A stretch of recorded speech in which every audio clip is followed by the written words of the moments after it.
Welcome, everyone. So happy to be with everyone tonight. And we're going to have another, hopefully, amazing lesson together and try to deepen our connection, deepen our bond within the 10. And today you will notice that I'm going to actually, when we do our breakouts, I'm going to actually have one room for all our women, which are going to basically form our women's 10. And at the same time, I'm going to go ahead and have all the men in another room, which will form the men 10. And I know I promised you last week that we would already have a Facebook page and you'll all be invited. And I don't know if you're already on there or if it happened yet or what. But since it didn't yet happen, we're going to suggest something that we could do to make it happen. So, does one of our men have an intention in front of them that they would like to read for us to kind of direct us on this, and so we can have something from the source material that we can read and maybe start with some words of the wise? Yes, Sohar. This is from Shamati, number 48, the primary basis. I heard on the evening after Shabbat, November 8, 1952. The primary basis is a path that is known to all. The care and the guard regarding the intellect is because it is built on the foundation of a question. If one encounters the known question, one must be armed and protected to stand guard and instantaneously reply with the known answer. That's it. Thank you, Lance. Thank you very much. And we're going to jump in. Today, we're going to explore something a little different. And I'm not sure if you've had the privilege of diving into something that I'm about to introduce to you. I'm doing this as I'm doing this. I'm also setting up our room so we have it when we're ready. And hopefully it is, but we'll see. So we've been reading from the social writings of Rabash and reading articles that he's written for us. But what happens when a Kabbalist has to go out of town? He has to go on a mission. He has to go on a task somewhere. And he wants to talk to his students. He wants to share with them important messages. Another form of some of the writings that we have from Kabbalists are in the form of what we call the Kabbalists' letters. Letters are very special. Right? Rabash, Balasalam, letters that we have from them that they wrote to their students while they were away have this very deep, internal moving approach, and they're written very personal to the group. And today we're going to be reading letter number 40 of Rabash. Very, very unique, very special letter in which Rabash basically lays out for us the work amongst the friends, the work in the 10. And what we're going to try to do is to use this to really see how Rabash talks through us. And think of Rabash as our teacher who's writing us for our 10, for our group, what we need in order to be able to work together. And hopefully we will come out with some really strong discernments. Hopefully you came with a real open heart and a real desire for connection and unity and love between us, because that's our intention. Before we even start, let's just in open assembly what we call popcorn. Popcorn, everyone aware of the concept of popcorn? Not everyone, right? Popcorn is when we do a workshop, but we're not doing it in a certain order. Not necessarily everyone talks, but it's pop, pop, pop, pop, pop. Meaning, let's hear from a few friends, give us a little bit of a discernment about it, and I'll ask you a question. What is our goal What is our purpose in life? Adhesion to the Creator. More? Equivalence of form with the Creator. Yeah, to reveal the Creator. I think I heard Johnny, and I think, Johnny, you need to speak closer to your microphone. Can you hear me? I said reveal the Creator. To reveal the Creator between the friends. What would bring him contentment? What would bring the Creator contentment? For us to receive the delight that he intends to give to us. To receive unbounded delight. Unbounded. Not for our own sake, but for the sake of the others.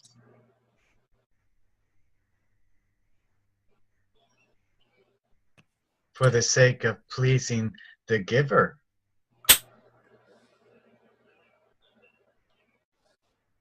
So it seems like, if you think about it,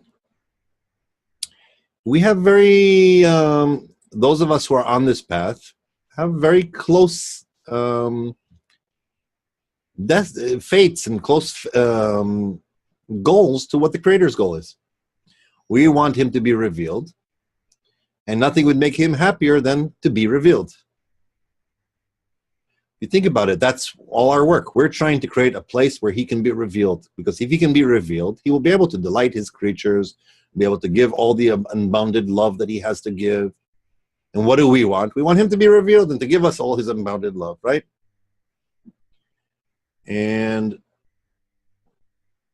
it seems pretty simple, right? We both want the same thing. What's the problem?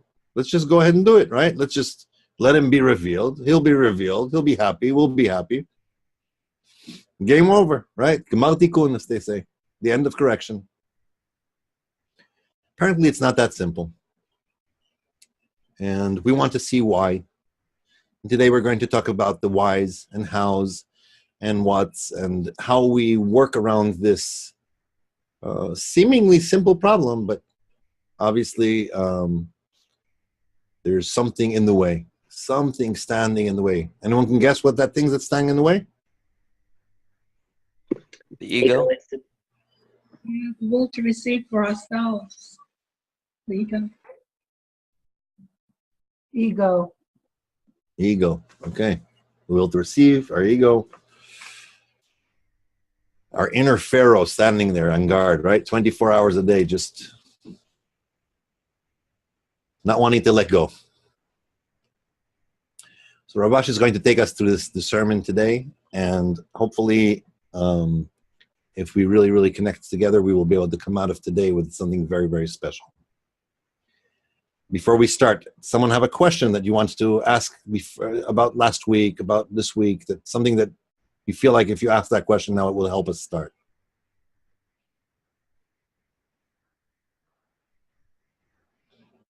Okay.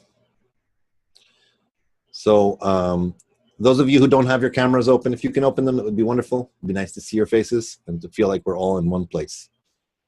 Here we go. Tune in, listen behind the words, listen together.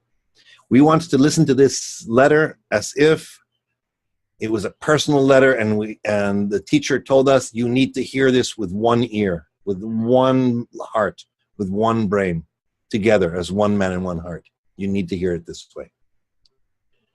I might be skipping some parts here and there, but if you open it on your social writings, there is someone can maybe call out the page it's on. I think it's somewhere in the end of the book there, right?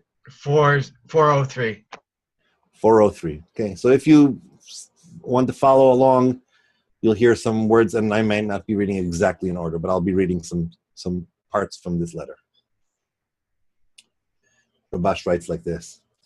It is about time that we started moving forward toward our sacred goal like mighty strong men.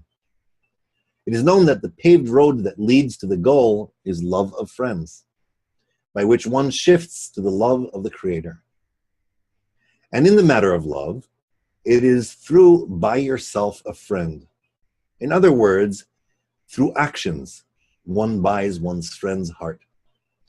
And even if he sees that his friend's heart is like a stone, it is no excuse. If he feels that he is suitable for being his friend in the work, then he must buy him through his deeds. Rabash is adding a component here. He's obviously told us that, yes, you want to reach love of the Creator, but we know this, that through the love of friends, we reach the love of the Creator. That's a stepping stone in between. And we have to take care of this. We have to do this. But apparently, it's not that simple to reach love of friends, right? If it was that easy, we would all be in love of friends. We already mentioned the fact that we have this ego in between. There's something that prevents me from just loving without caring for myself. Everything is directed towards love myself. So now I need to find a way to love another. And not only that, we have to do it together. And all of us do this, right? So here's your first question. And I think it's really something you've probably been engaged in before. A very simple question. Why do we need love of friends in order to reach love for the Creator? Why can't we just love the Creator directly? You got it? Simple question. Why do we need love of friends in order to reach the love of the Creator? Why can't we just love the Creator directly? I'll click on the button and hopefully you guys will be sent into a breakout room. All right, it looks like I got mod on my name. So, guys, let's try popcorn. And what we'll do is, like Zohar said, everybody just go when they feel like talking. And when it seems like everyone's gone, I'll ask if you haven't gone yet, go ahead and jump in before we go around round two. So whoever wants to start. It's concealment. The Creator's in concealment. That's why we need the friends. It is part of the practice. We here in this playground that's been given to us with the still, the vegetative, the animate, and the human. And through these steps, we are in complete practice in order to reach adhesion with the Creator. So, friends, the Creator has devised this plan in order for us to really practice in order to be at His side. There is none else besides Him. So Creator is everywhere. But it is not possible for our egoistic mind to see Him, and the closest environment that we can achieve this is with the group, with the individuals, with the like-minded individuals, like the friends we have right now. Yeah, we need to work with the friends in order to kind of uncover our own stumbling blocks or obstacles that are in our way from achieving similarity of form with the Creator. And then once we can get to that point, then and only then we're able to establish a true direct relationship. And the Creator being opposite from us, from our ego, from this ego that He created, by learning to love our friends, and annul ourselves before our friends. That's how we see the greatness of the Creator, feel that kind of love that He feels or that He bestows, and by seeing it, what He is through that is how we can come to love Him. Yeah, that's what makes what we're doing right here different from everything else that's being done in the world with trying to achieve awareness of the Creator. Everybody's fantasizing about talking directly to the Creator in all the other modalities. This is the only one where we actually have to work with each other. And that's our technique. It's amazing. I think we live in a physical world, in a physical. It's hard to love something on someone that we can see, maybe isn't respond to us a lot of times. And we have a friend that is a physical thing, is a human being, and it's easier to love someone we can hear, we can see, we can feel, and through this love we can reach to a spiritual love to the Creator. Well, y'all have just really been right on with your answers, and Leonardo, with the last answer that we have a physical presence as the Creator is revealed. He can reveal himself through us, and also we can see parts of ourselves within the 10. I think that's right, Lance. The upper 9 is how the Creator communicates with us. It's how He wants us to communicate with Him. So it's the only way we can do it.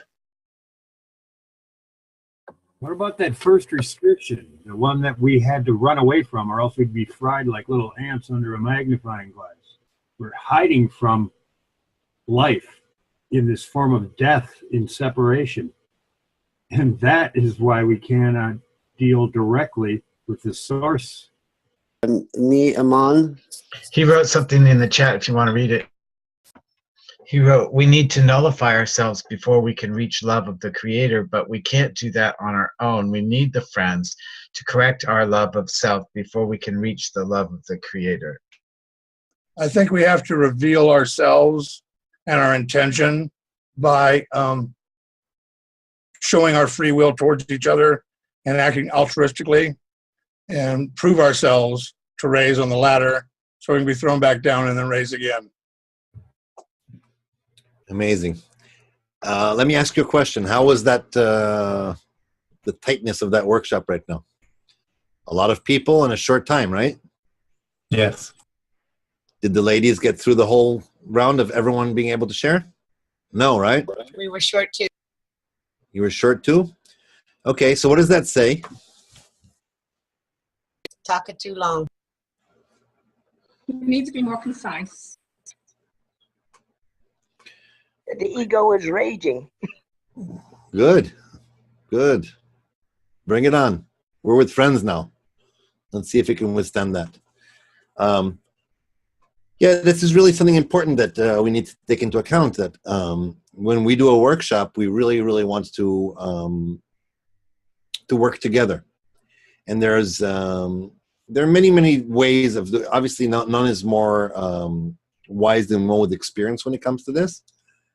But if we really want to work together, maybe it helps if I add to the circle, I add to my work, but not necessarily answer the whole question by myself. Maybe someone else can add to it. That doesn't mean I should stop in the middle of a sentence and and cut out someone out and hope that someone had telepathy and as such. But it does mean that I can give a part of it, add something to it, and realize that I want to hear all the parts of my soul here talking. Let's continue a little bit here. Rabash mentioned something about buying a friend, right? Buy yourself a friend. Sounds kind of weird. What do you mean buy yourself a friend? And first of all, what's a friend? Second of all, what does it mean to buy him, right? So this is what he continues writing here. He writes this: a gift is determined as such when he knows that his friend will enjoy it, whether in words, in thought, or in action. However, each gift must be out in the open so that his friend will know about it. And with thoughts, one does not know that his friend was thinking of him. Hence, words are required too, meaning he should tell him that he is thinking of him and cares about him. And that too should be about what his friend loves, meaning what his friend likes.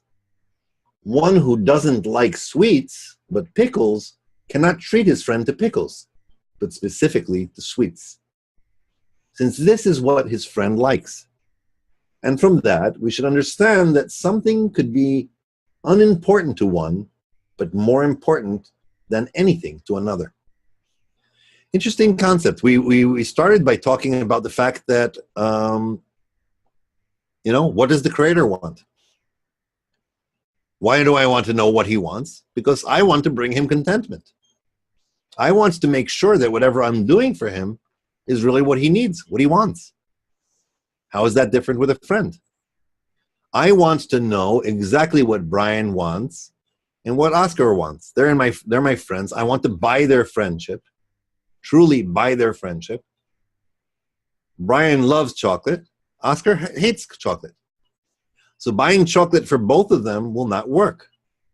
I'll get one friend, and the other one, I won't get a friend at all. It's a problem, right? So what do I have to do?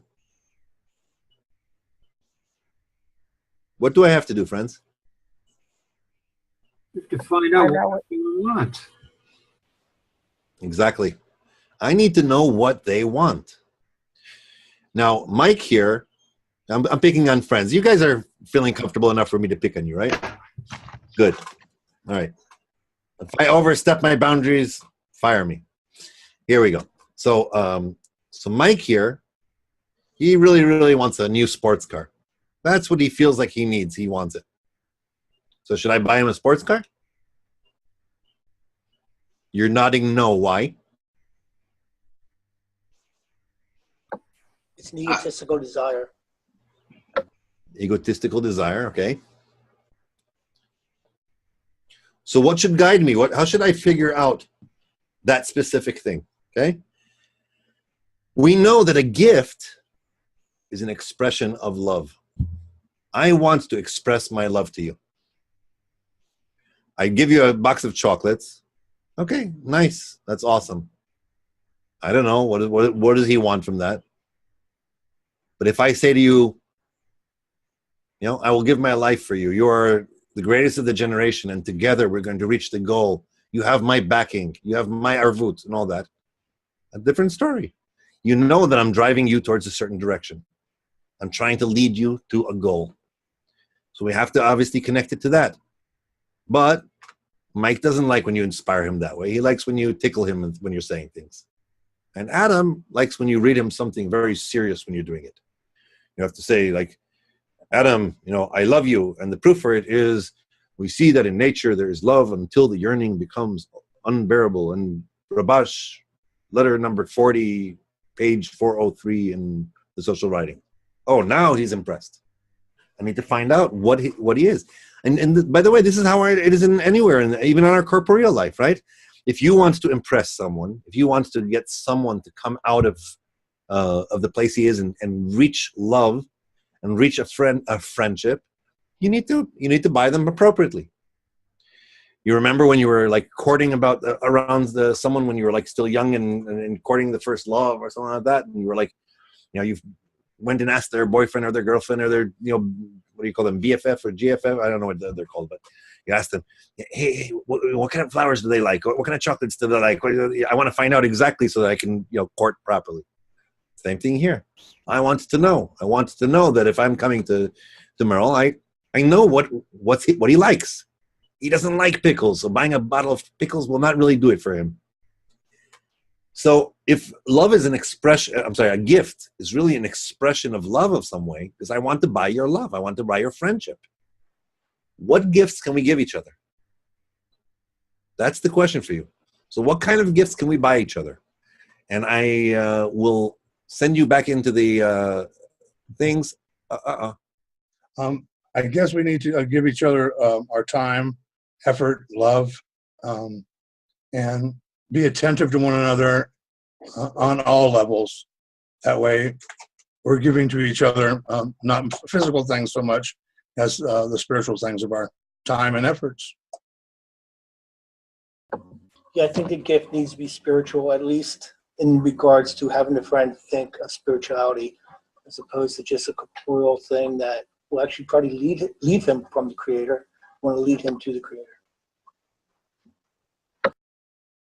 Primarily the function that we're trying to achieve here is, as the gift to each other, is the connection, the unity amongst us, the honesty, the openness, the discussion and the learning of arvut, which is all the mythology that we're being given here. Okay.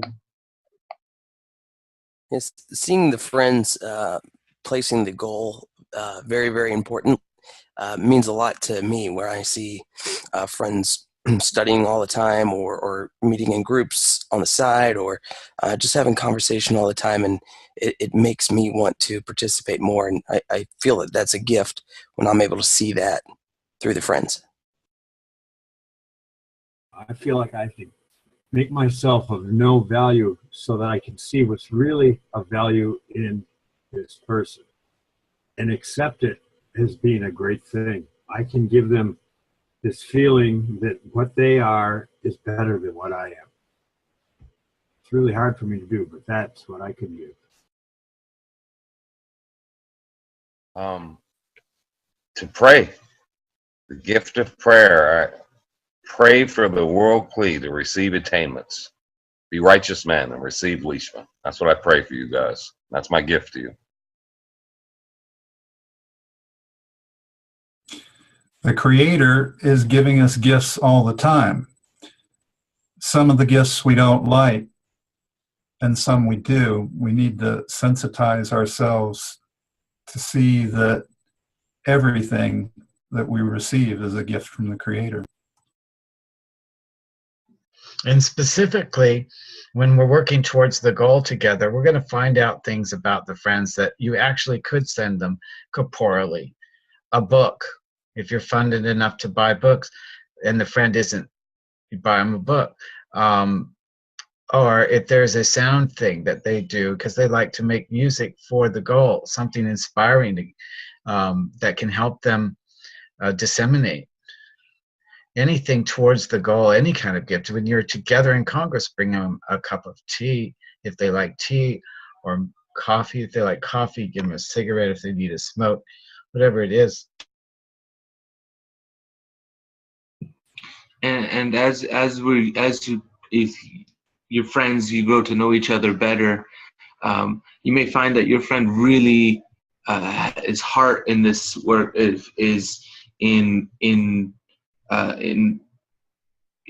Tiha or whatever, and that, so you spend your time studying that with him, or trying to understand and share with him that aspect, or that I don't know how to say, but share. We can give to the friend everything if we have the intention to make this gift and to be with this gift with the friend closer to God.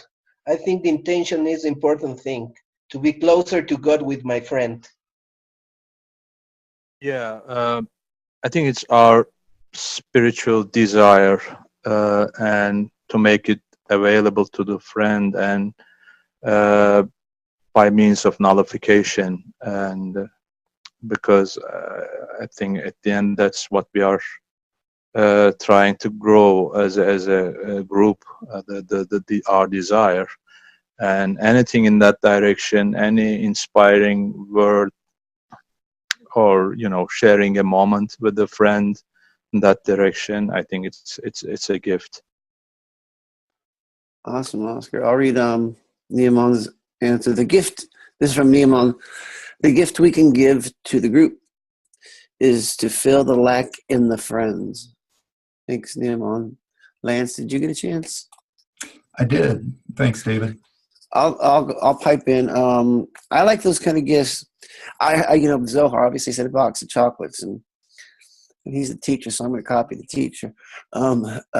Gifts that can reciprocate giving. I like those that are going to make the gift. You're going to make the friend share. Like maybe a bottle of alcohol or a box of cookies or chocolates that are going to automatically make the spreading grow like a tree.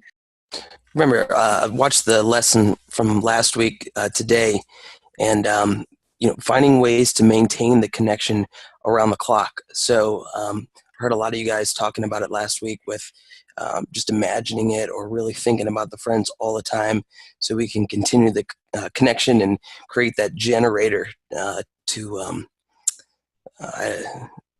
someone finish my sentence for me. create that generator to now somebody finished for me. So when you think about the friends around the clock, sometimes you can give a gift. Earlier, a friend mentioned about it at Congress. Tim bought me a beer to Congress. And that simple act, and you think of him. And I think of him often. And it was just through that connection and a simple exchange of a beer. So buying a friend, it's what does the friend like? And then just sit there and in connection with the creator. And it helps us think of him constantly. Tying that generator to this is like saying, well, what is it that these guys might need today? What was it that was bugging James? What was Leonardo really saying that was that he was having trouble with? Just having these thoughts, not thinking about what can I get them? It's what do they need? And trying to keep that thought, that generation of thought going. Always trying to think about something other than myself as much as I can.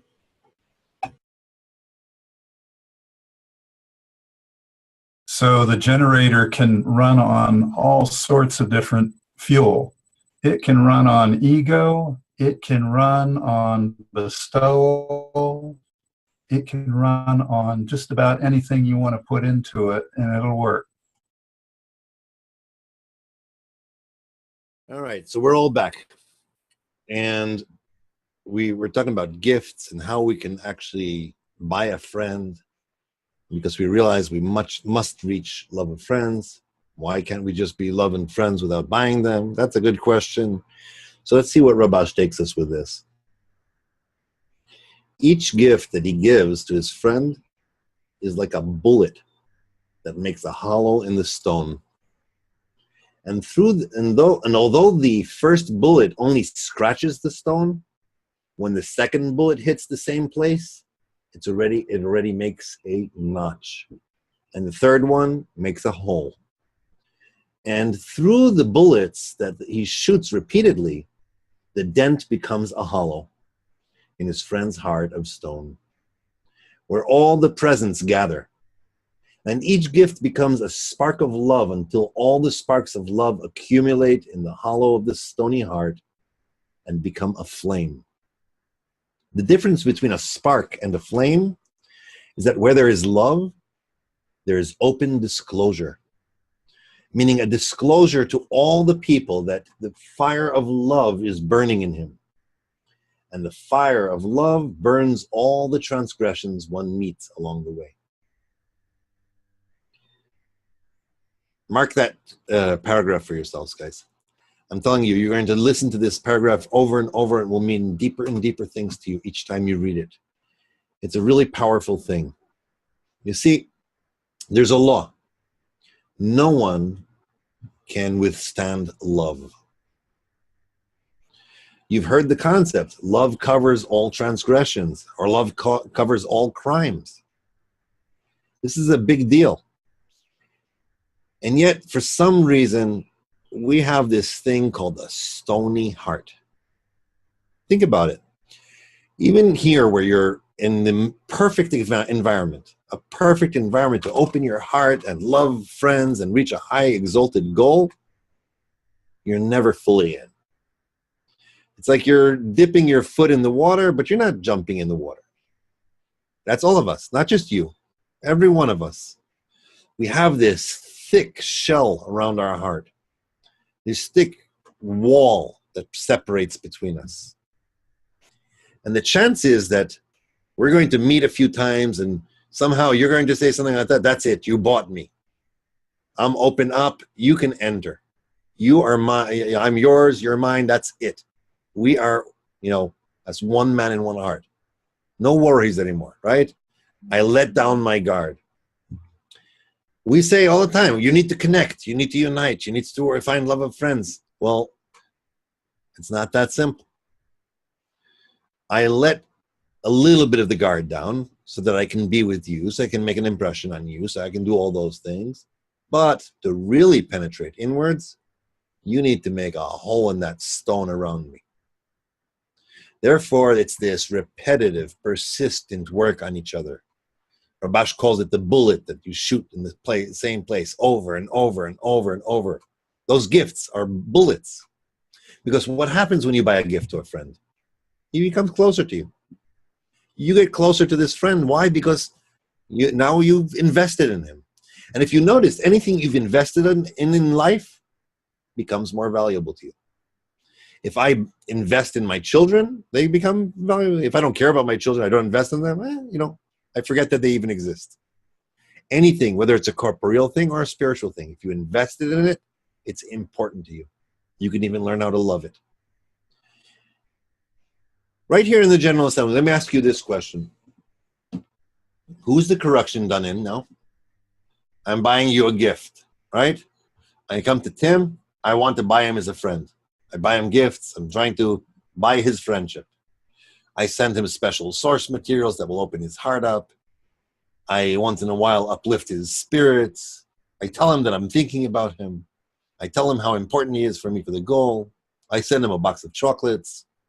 I pray for him, and I let him know that I'm praying for him. And on and on and on, and I do this. Who's the correction done in? Is it in Tim or in me? It's in me. Always. Okay, someone else elaborate? It's only me and the Creator is what we're told we're eventually going to feel and see. And I guess if we can see our friend as a Creator and great, then we are making the corrections to ourselves. I say both and you get it twice because it goes through you to go to him and then back to you. All right, let's elaborate on that. Let's say it is both, okay? What kind of correction does it do in me? What kind of correction does it do in him?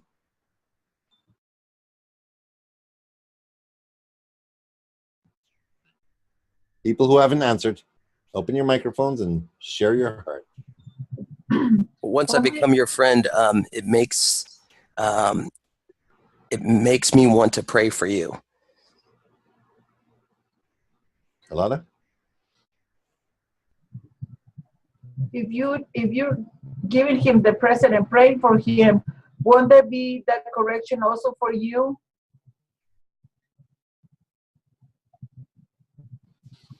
Let's assume it is in both me and him, okay? Or me and her, right? So my question is this.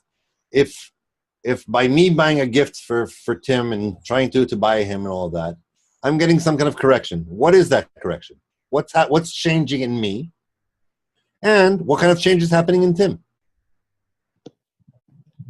I'm learning how to bestow.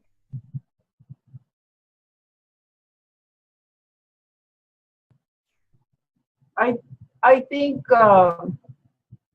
in addition to that, I think you're getting satisfaction, pleasure, and he's also getting pleasure too. Dano on chat says, soften both hearts. I'll tell you a personal story. Oh, I'm sorry. Speak first. Yeah, go ahead, James. I was just saying by just stowing, we rise ourselves up on the ladder and then trying to bring others up with us as our friend. And the light comes to us first, the one doing the praying. You guys are too advanced for me. I need to take it down a notch. You guys are very, very high up there. I'll tell you a story, okay? Before I tell you that, have you ever noticed when you look around you, there are those who really, really impress you and those who don't? I mean, let's just be honest with each other. Some people, when they talk, they just penetrate straight into your heart. They have a way with words, or they have a way with words that touch you. They have a way of expression that you really have chemistry with. What about others? No, not necessarily. Some people you have like an explosive chemistry with. It's like every time you see their face, you just want to strangle them, or you can't. You're like, oh no, they're going to talk again. We know this. I mean, this is human nature. This is normal. I'll tell you a personal story. For years, I have this friend. He's with us in Bnei Baruch for years. It's been noted. He years later confided in me that he really, really loves me, and he really, really is trying, and all that. I couldn't stand the guy. I'm telling you, it's like every time he was around me, I was like, "Uh-oh, it's about to happen again." His mannerism, his expression, his characteristics, his everything about him just made me want to hit him. I'm serious. I just wanted to somehow put a sock in his mouth so he doesn't talk. And even worse, I wanted to take a rope and tie his hands so I don't have to see the way he moves. I wanted to, do everything I can to not be in the presence of him, because when he was around, he annoyed me. It was very annoying. It's not that I wasn't like you, where I understood, there's the goal above reason. We need to see the scale, to move the friends to the scale of merit, not this, not the demerit. I need to see the creator in him. Oh, that's great. Obviously there was spiritual work to be done here. But he still annoyed me. His presence, his very presence, his mannerism was annoying to me. And this was a few years ago. I was injured. And I was injured badly. I was in the worst pain I've ever suffered in my lifetime. To the point where I was for a few weeks in a wheelchair. I was like really, really in bad shape. I was in agony and completely dependent on the friends. Not only that, it was Congress, and the Congress in Israel. And I flew out there, and I was supposed to give a training, and you name it, everything was stacked up in this situation. And this guy, without asking, without anything, somehow, like silent waters that trickle between rocks in a stream, kind of somehow found his way behind the wheelchair, and for over a week walked me around in the wheelchair, made sure I got food, took me if I had to go to the bathroom, cared for my every needs from morning to night, without asking for anything, without saying anything, without a word, without anything. And this is several years ago. I can tell you that when I see his behavior still, I see his movements, the way he speaks, it's still annoying to me, but I will never stop loving him. I have something he has bought me. He has shown me love, and it completely covers up for anything I might see in him that makes me feel anything else. When you buy someone like that, and it was an extreme example. I could give you 1,000 examples of every other friend, how they did it in a different way, But the bottom line is, when someone shows you love, you just can't help yourself. You don't have any tools to fight against it. There's nothing you can do about it. You can't not feel it. And show enough love, meaning shoot that bullet over and over and over at that stony heart, something opens up. All of a sudden, these words, judge a friend to the scale of merit, are practical. You see what it means, the difference between looking at a friend and just think, because by the way, those friends that you're not annoyed by, that that you kind of like and they impressed you and all that, you're not judging them to the scale of merit. You just like them anyway. They make you feel good. Do that with the place where you don't like. Do that in the place where it's difficult. Do that in the place where there's a challenge. Now you already have something to overcome. Now we're already trying to collect those sparks into a flame.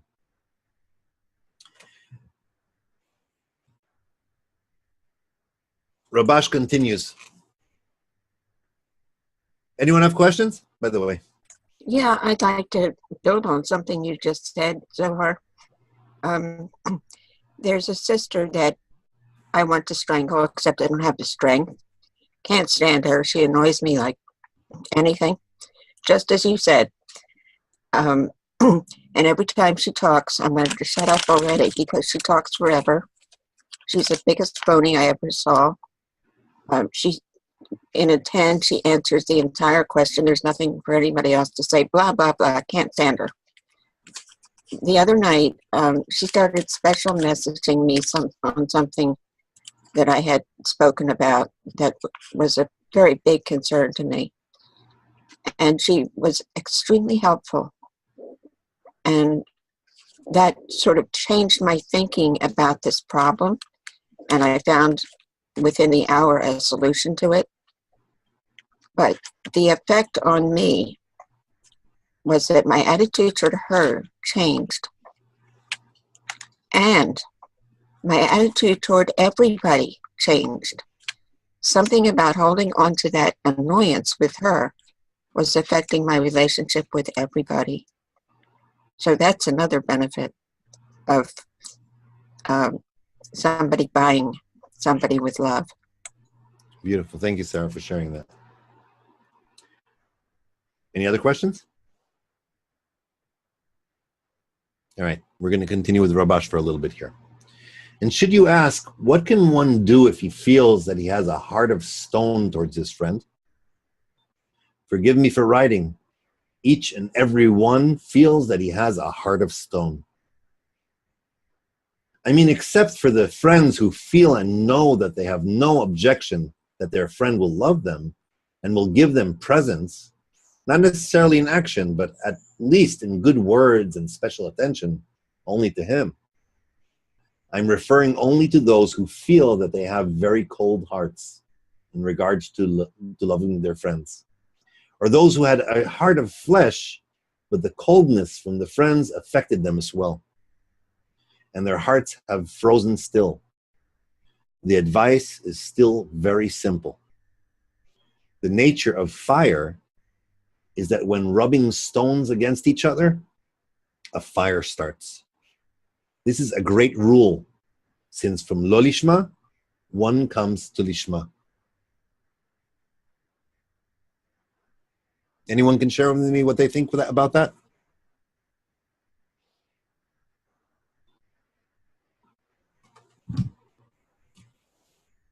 What do you do when you're trying to penetrate someone's heart and it doesn't feel reciprocated?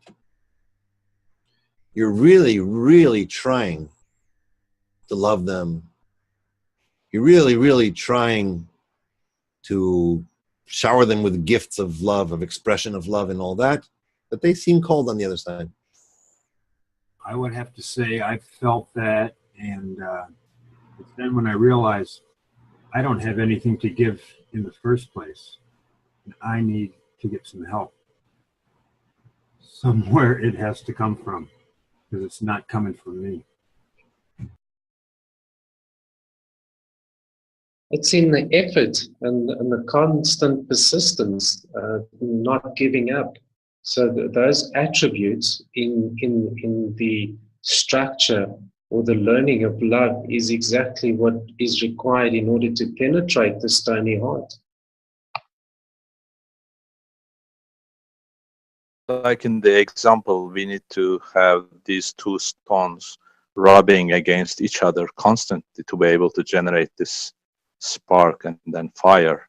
So no matter how difficult it is, these stony hearts need to work with each other against all the difficulties.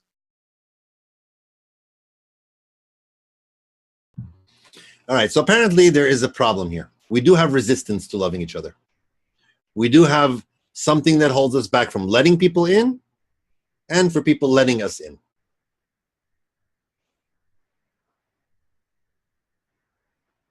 That's called a stony heart. That's a wall between our hearts. Let me ask you this question. Because Rabash does write about this. He says that, we have a cold heart towards love of friends, but these relationships can be changed and become pleasant and comfortable through rubbing of two stones together. It actually creates a spark. It's obviously some kind of allegory of what happens when you take two tough guys. And you've heard the concept of fake it till you make it or something like that. Under what conditions will my friend not feel resistance to receive a gift? Rather, on the contrary, will feel very happy to receive it with all their heart. Under what conditions will a friend feel no resistance whatsoever to receive a gift from a friend, to open up their heart, and on the contrary, actually feel that they're just joyous and happy to be able to receive it and open their heart and let me in. And here we go. We're going to go into a workshop. Okay, I'll jump in for Mike. I think shame is a important element here. Like in the example of host and the guest, our famous example, shame is an important element. So the friend, if you are giving a gift, it should be in a condition where the friend is not feeling shame for receiving that gift. Also, I think a gift that is given and nothing is expected in return. You give a gift and the person looks and like, well, you didn't say thank you. Well, you wanted something in return. Can you give a gift, truly give it, with no expectation of reception in return?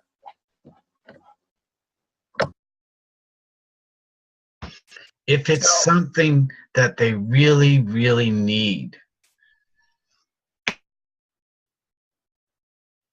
Make it as altruistic, personally as possible. People will know when it's real, when it's not real.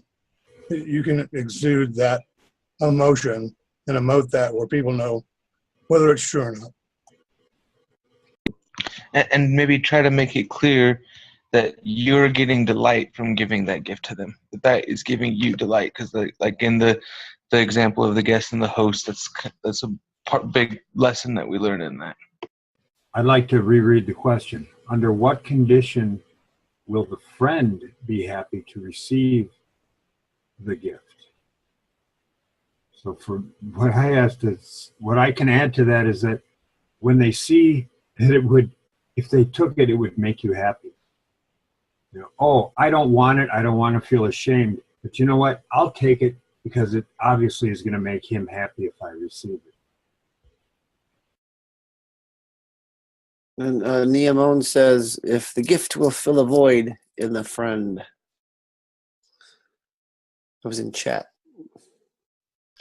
I think Merle hit it right on the head. It's like the story of the host and the guest. If the guest can finally realize, hey, wait a minute, me taking this gift is actually going to make the friend happy and actually want to make the friend happy, then that's the condition. I was just going to add to what those two guys, what all of you said, made me think is that sounds like it's like a mutual bestowal. Here I'm giving this gift. If he knows it's going to make me happy, then there's actually two-way giving there. But go ahead, Johnny. Yeah, it's like you've hit the actual purpose of creation. And if you look at the initial point of creation, it's where the giving and the receiving are now in reciprocal union and connection, where the giver is fulfilling a void in the receiver, and the receiver is filling the void in the giver by accepting the gift wholeheartedly.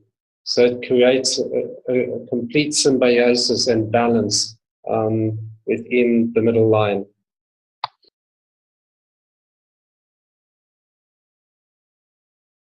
I think we need to be in the position to be equals, because if we put ourselves up to our friends, maybe our friends look the present in a different mood, like I don't know, like something we need to give her, I don't know. We need to be in the same level of knowing. What happens when we work on love of friends? What's the first thing that shows up if we actually try to love each other?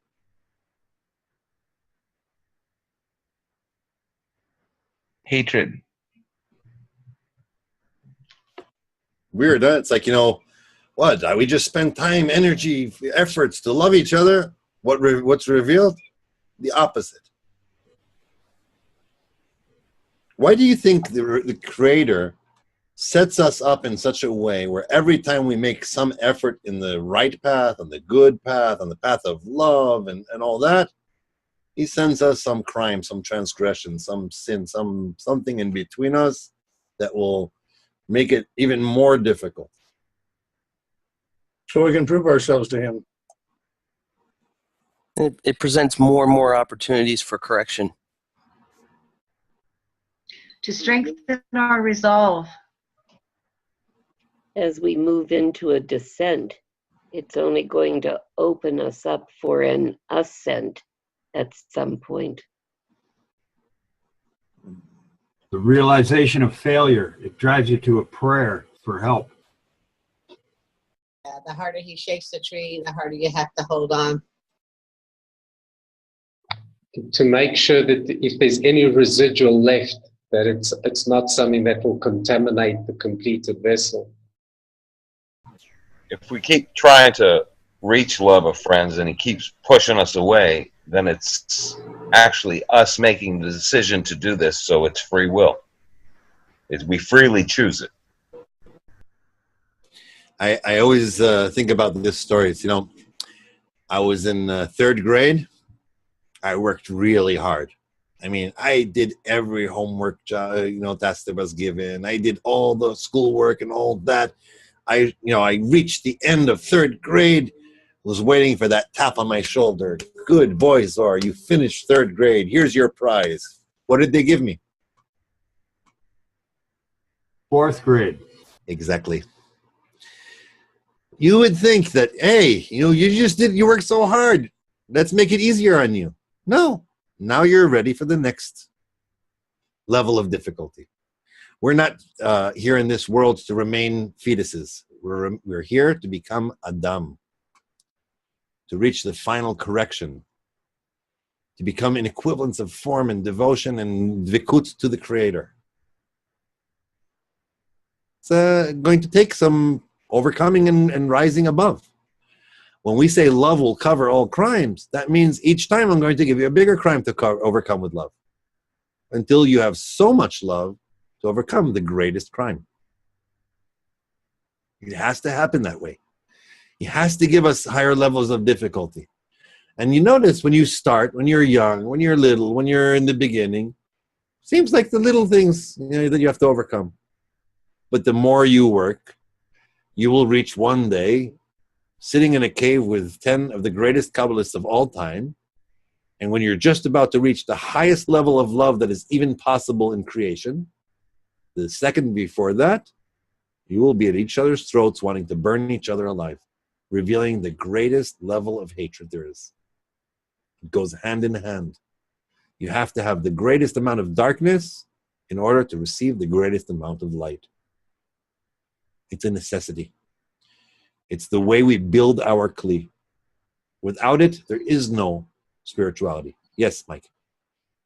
But in our group, in our 10, we cling to only the love, right? We don't though the hatred is given to us. We in our 10 or in the assembly, we only cling to the love, and we work towards only the love, right? Always. Zohar, I have a question to build off of what Mike said. Yeah.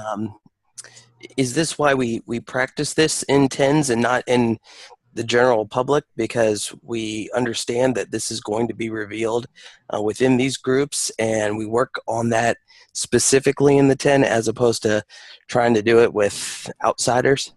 Also, yes, that's a good discernment. We have to work within a group of people who are working for the same goal. If you're not doing that, it's like go to the supermarket, and as you're checking out there, go to the cashier and say, I want to cover our, the disconnect between us with love and all that. She'll call the police. Do that with your neighbor. Do that with your, do it with, you get where it's going from here. You have to have a mutual participation between all of us here. If we really work on love between us. By the way, when hatred doesn't show up? When we don't really work on love. If we actually do the job that we're supposed to do, a sign that we're advancing is that we have to overcome more, but we're always working. Like I said to Mike, we have to be working on the right line. We don't work with the left line. We work with the left line, but we don't evoke it. We don't sit there saying, bring us the left line. We need hatred. Hatred shows up on its own. The Creator gives that. That's the gift. It was created. If we want to reveal it so that we can correct it, we have to work on the right. We have to work on the love and the connection between us. The more we work on love of friends, the bigger obstacles we will find in doing so. The harder it will be, but we will also be advancing to the level where we were not just going to be working on love of friends, where we're hoping that somehow Tim will have enough love to cover up his hatred towards Mike, but the love that will show up will come from where? From the Creator. Thank you. We call this, both of them will be covered with a Wonder One blanket. We want our 10 to be under a blanket of love. Once we take all the differences between us and put them inside our 10 and work intensively between us on love of friends and discover all these difficulties in doing it, we discover that we're not capable of doing it, like some friends have mentioned here. It'll bring us to a cry, to a despair, to the state where we realize that we don't have the force to do so. But it'll bring us to a true prayer, a true desire for it to happen. And knowing that there's only one source that can cover this, that can fix this, that can correct this, the light itself, we will actually have a real just demand for the light to come and correct us. Any other questions before I move on here? Well, yeah. How's it possible to get in this state? I mean, we're obviously all sitting at our houses watching this on a computer screen, and we're really just focusing on answering these questions appropriately and just kind of throwing in our 2 cents. How are we going to get angry or upset with each other? I can't even see it as a possibility. And I know it's something that we're not going to control, but is this something that just appears or just happens automatically? Or hopefully I'm pissing everybody off right now by asking this to get us closer. I am not sure. It'll happen. It'll happen. That's it. Huh? Can I say something? Say again? Can I say something, Zohar? Please. Hi. Okay. Well, you just said, hopefully I'm pissing people off right now by saying all this. I think that just, because there's so much, forgive me, but I just call it God energy.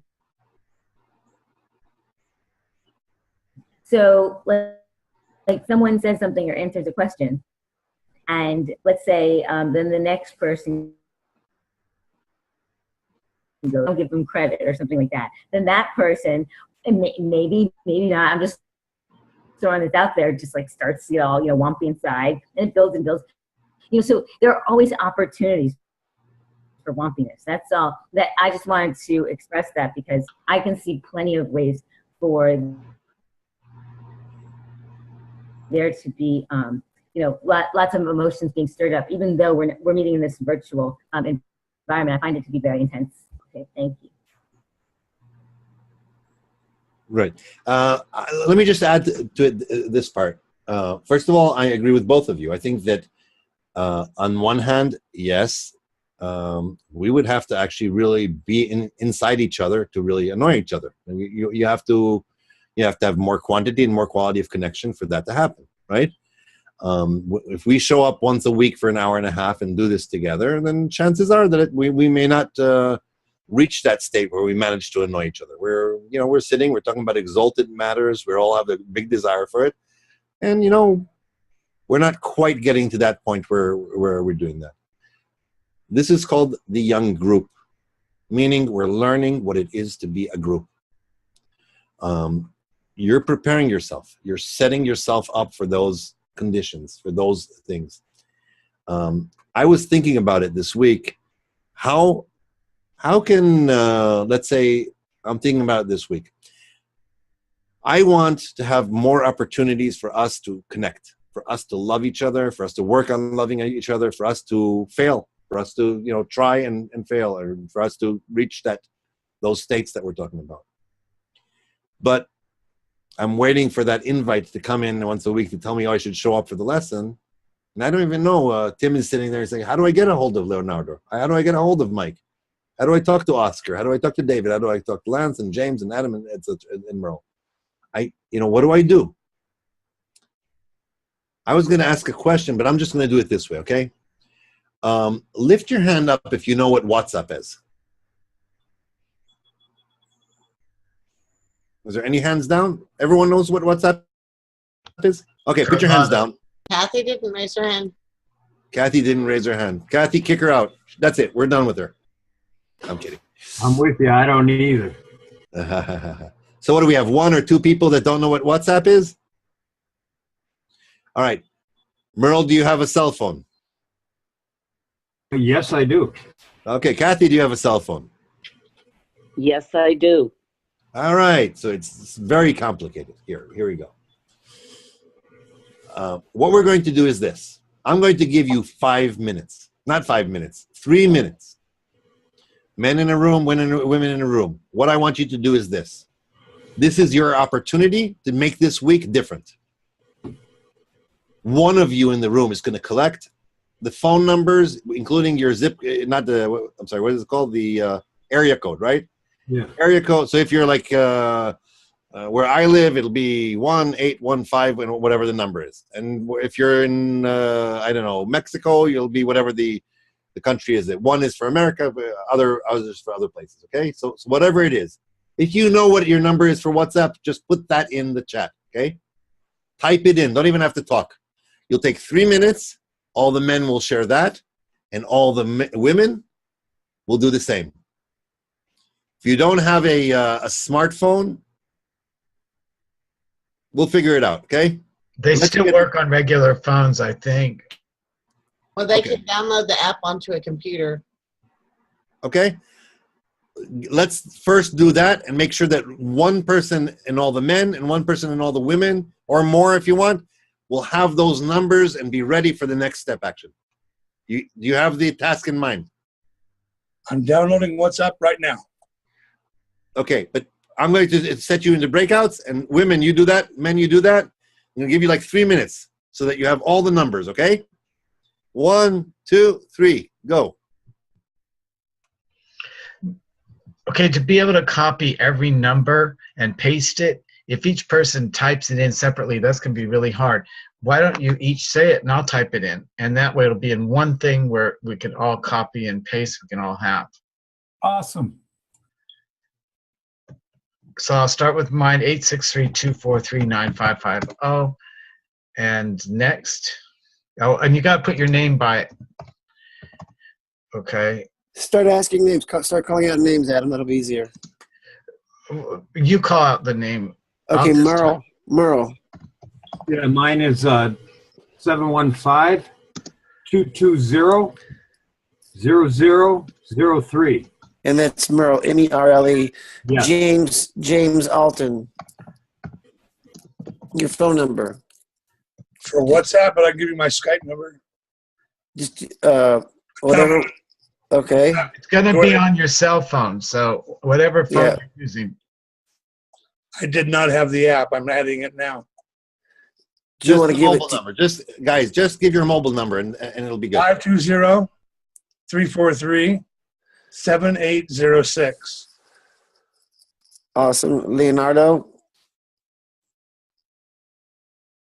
unmute, please. My name's 52555527283859. Did you get that, Adam? 5255-272-83859. It's 5555.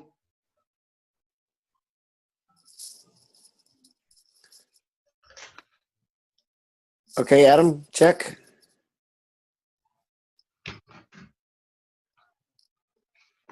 Okay, Mike.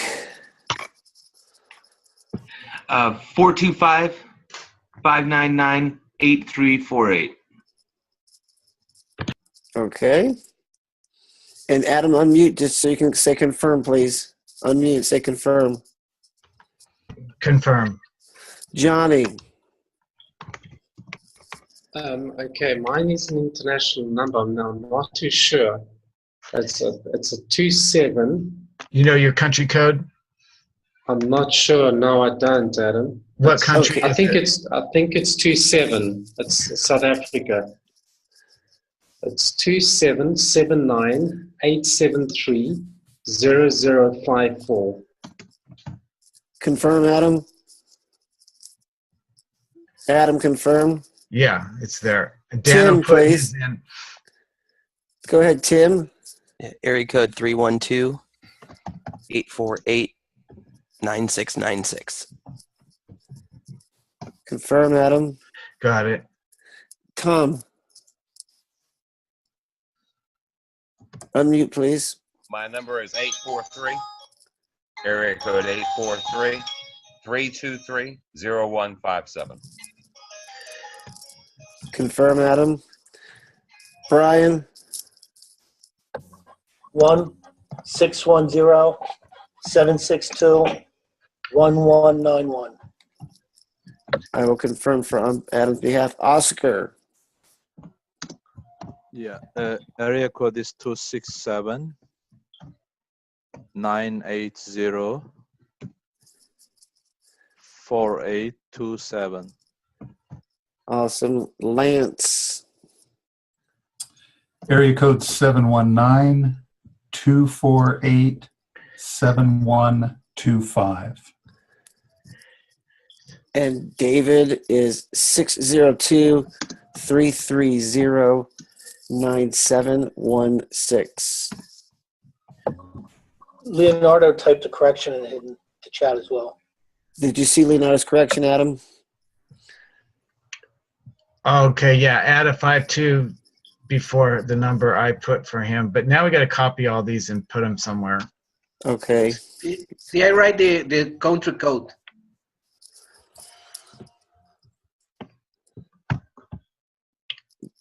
How do you feel, Adam? Did we get them all? Yeah, I just got to copy them before. Well, the chat's going to be saved anyway. So, but I copy them and paste them into a Word file. Okay. And Daniel, please type yours in, and Niamon, please type yours in as well. Daniel's is up at the top, I think. Thanks, guys. Awesome job. We'll give a few more seconds for the last friends to come back into the room. Okay, we're all here. This is something you can do now, okay? You actually have each other's phone numbers. One thing you can do is all download the WhatsApp app on your phone and create a group, right? Call it the Young Group 10. Call it the greatest of the Generation 10. Whatever you want to call yourself. Something that you'll have pride with in your group. Okay? And the ladies and the men do the same thing. If you don't have a phone number, or you don't have a mobile phone, and you're like wondering about that, talk between you and how you're going to fix it. Maybe you can buy a friend. I don't know. If you really want to be connected. I was thinking about it. I was thinking about Rav, who years ago when he came to Rabash, someone's microphone is open. Is it Adam? Thank you. When Rav came to Rabash, once he really realized that this was it, this was his teacher, and he was going to devote his life to this, wanted immediately to move to live next to Rabash. He didn't want to have to commute and spend time or even work. He was in a place where he had a business and things were doing good, and he really didn't really have to or anything. Rabash for 2 years made him slowly. He didn't let him move. He made him keep his job. He made him do everything like that. And I was thinking about it as I was dealing with a certain project, and I remember Rav asking me at one point when we were in the Congress. He asked me, "So what's going to happen with North America? What it'll be?" You know, it's like I was fortunate to be in that conversation with him. And my ego always makes me think this kind of thought. I'm thinking, one day Rav is going to say to me, "You need to move to Israel," and that's it, right? You know, what are you doing there? And it's a huge scrutiny here. I mean, I've got family, I've got commitments, I've got children, I've got responsibilities here too, and I feel like I am participating in Bnei Baruch in every possible way. I even have a role that I feel like is useful. Really, the thought that came to my mind is, we live in a day and age where I could be in Sweden, and I could be in Chicago, and I could be in South Africa, and I could be in Florida, and I could be in, where else do we have friends here from that I didn't mention? Obviously, from all tips of the world, and we could actually be in the same room together as if we all moved into the same room together and work together. Guess what? What you're doing right now, you don't need my help to do this. You have each other's phone numbers. You could set up a Zoom meeting between you every day. Read an article. Pray together. Work on love between you. If you actually have WhatsApp on all your phones together and you create a group, you could inspire each other every day. You could have a silent workshop where you're just chatting back and forth with each other and deciding on when you're going to meet and working on the things that you're doing, preparing for next lesson. Here, I'll drop something on you. Men 10, okay? Next Sunday, the first 10 minutes of the lesson, you are responsible for preparing the lesson. Not doing the whole lesson, giving us the preparation, setting the tone, intention, inspiration, something that will get us like a rocket ship into the lesson. Would you have to meet for that to happen? Would you have to prepare for that to happen? To create a perfect preparation for everyone? Of course. Women 10, look at them and tell them, you better do it, right? We expect to be inspired. We don't expect to come in here and say, oh, what did you spend a week? You had the opportunity to connect and you didn't do it. And we showed up to the lesson and you didn't do anything for us. So you have an opportunity. You have a perfect opportunity. Set it up. By the way, Zoom that you're on right now, you don't have to pay for an account. You could open up a meeting for 45 minutes and not pay for a thing. All you have to do is send an invite to your friends. You have your contacts now. Communicate between you. Share your emails. Share your contact information. Invite each other to a meeting where you can meet during the week and do something. Wake up in the middle of the night to do it, or find a time that's best for you to do it. What we're going to hear from you next week are two things. One, the first 10 minutes will be a preparation that you guys prepare for us. And two, both the men and the women 10 are going to share with us an inspiration, something that you did this week that made you closer. Something you did during this week that made you have some kind of effort, that you felt all of a sudden that beyond the lesson, we're a 10. You got it? Questions? All right. I had Type in my Skype ID also, just in case. Say again? I'm going to put my Skype ID in the chat just in case. Okay. Hopefully our team will also get your Facebook page and you'll have a group place also, okay? Hint, hint, team. This week would be good to get it done. These beautiful souls would like to have it. So if you get an invite for that, let's do that as well. But you have the means right now. Someone from each team has an actual list of those numbers, right? And you're going to be doing something with it. You're going to open a group and you're going to send it to everyone. You will know when you see it. Those of you who have phones and don't have WhatsApp on it, you need to download the app onto your phone. It's a simple, cheap, what is it, like $1 or free? I don't know, one of the two. Okay? This is not a promotion for WhatsApp. This is a promotion for us to connect. If you guys decide between you that you'd rather use another platform because that's what suits you and that, do it. But do it. Okay? We're not going to talk technology right now. What we're going to talk about is one last thing. I want to read you the last paragraph that I had planned for you here. I want you to hold this really, really deep into your heart.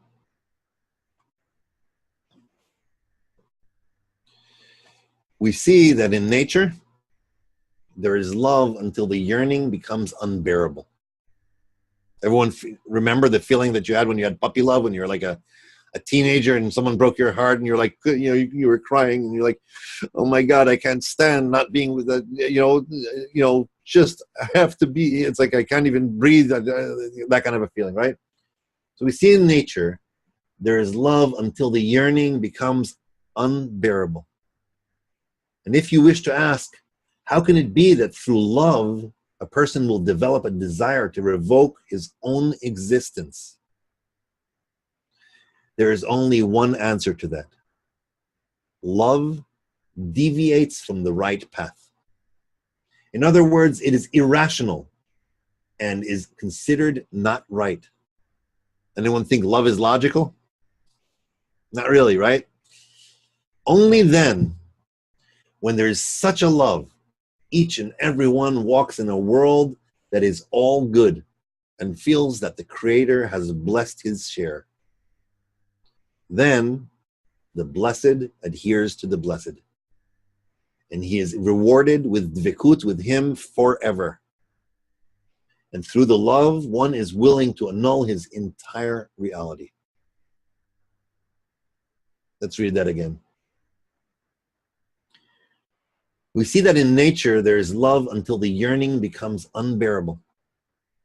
And if you wish to ask, how can it be that through love a person will develop a desire to revoke his own existence? There's only one answer to that. Love deviates from the right path. In other words, it is irrational and is considered not right. Only then, when there is such a love, each and every one walks in a world that is all good and feels that the Creator has blessed his share. Then the blessed adheres to the blessed, and he is rewarded with dvikut with him forever. And through the love, one is willing to annul his entire reality. It's written here, and through the love, one is willing to annul his entire reality. You know, a condition to reach spirituality is to reach self-annulment, nullification of the ego. And this is through love. Have you ever thought about the fact that you want to reach absolute freedom, and the condition is let go? Almost makes sense, right? Let go and you'll be free.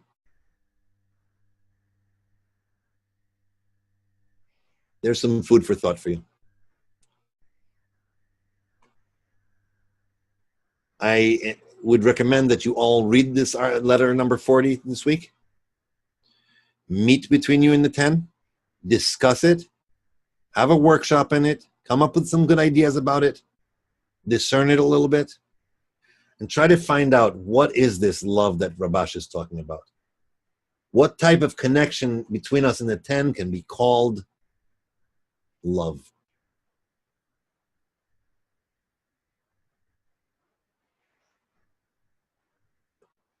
For the 10-men task, at least 2 days before the lesson, next Sunday, which means next Friday, I want you to send by email to the young group email what your preparation for the lesson plan is. What are you going to have there? Are you going to have a clip? Are you going to have a song? Are you going to have a reading? Do you have a workshop question that you want to ask? Do you have certain friends that you want to say certain things? And specifics, okay? Make sure that we're actually preparing this together a little bit, that I can look it over and help you make it the best, okay? Questions? Do you mind repeating the scope of the men's task one more time, please, Zohar? Prepare a 10-minute preparation for the lesson.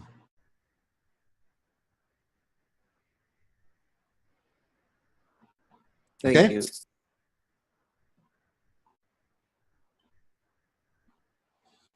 You notice we always start the lesson with some kind of preparation. We read some intention. We have some kind of little discussion, something that kind of heats it up and kind of prepares us for the lesson. You may think that it's just part of the lesson, but it's the preparation. We have to do that. Rav's lesson also has a preparation for the lesson. You got it? All right, we want to hear from a handful of people. What are you leaving the lesson with today? WhatsApp. Calling others. Connecting outside the group. Good things.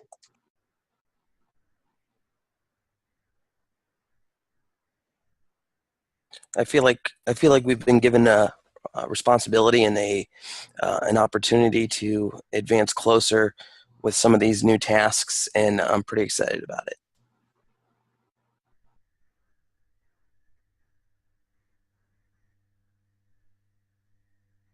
I got an obligation, a feeling of concern. Like, I got to get this done by next week. Somehow we got to get this done.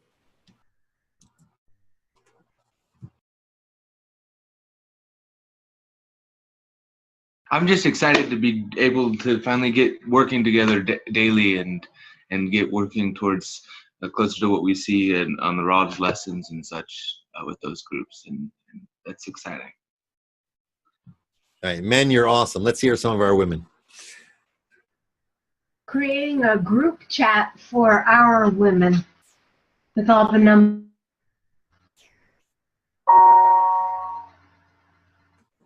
That's it, ladies. You're going to let Carrie talk for you? No, I think it's finally, I've been waiting for this for a long time, for this connection. So I'm excited and looking forward for all, the ladies to connect, and our connection will increase more.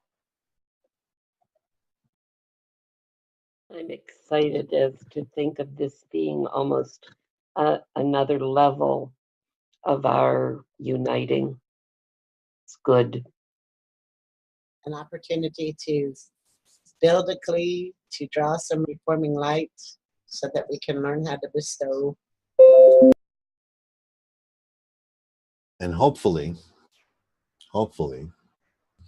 when there's such love, each and every one walks in a world that is all good and feels that the Creator has blessed his share.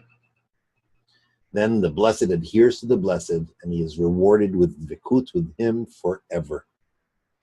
And through the love, one is willing to annul his entire reality. I love you guys very, very dearly. Thank you. Thank you, Zohar. Love and light, everybody. Thanks, Zohar. Thank you, Zohar. Thanks, friends. Goodbye, friends, for now. Thanks, friends, and Zohar. Bye. See you soon. Good night. Thank you, everyone.